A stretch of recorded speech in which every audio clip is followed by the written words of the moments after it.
Keep it going with commentary coming in from the World Economic Forum 2025. Then A.P.M Mohammed Hanish, who's the Principal Secretary, Industries Department, in fact, of the Government of Kerala, has joined in to talk about the state's industrial policies, all sorts of opportunities when it comes to this particular state, and what makes Kerala then a preferred destination when it comes to global investment. Let's go across and listen in to a slice of the conversation that Shrija then had with him as well.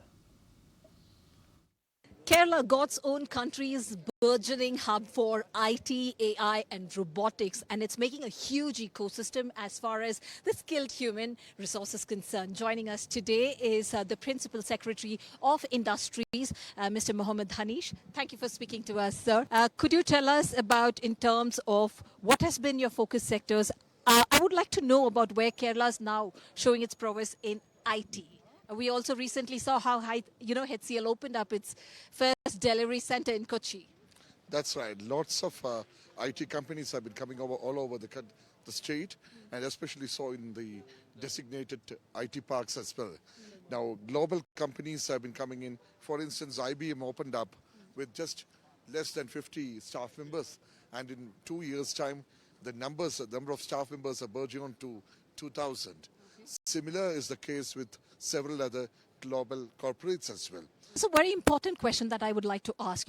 When you talk about Kerala, especially the skilled workforce, you've already majorly seen where youngsters trying to migrate in search of jobs, and especially to Gulf countries.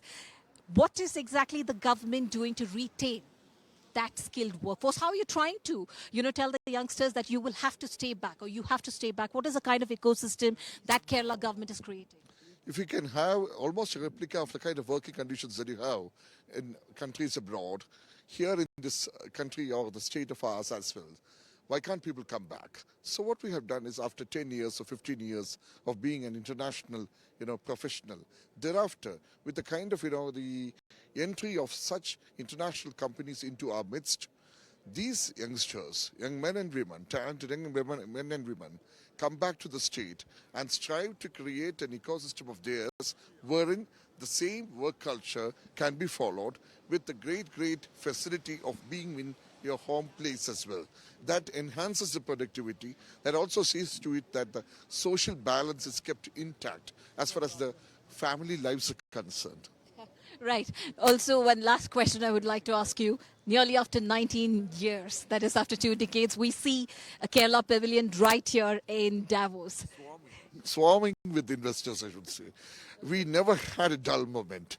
Every minute was actually occupied by investor after investor, and that was substantive proposals are coming in.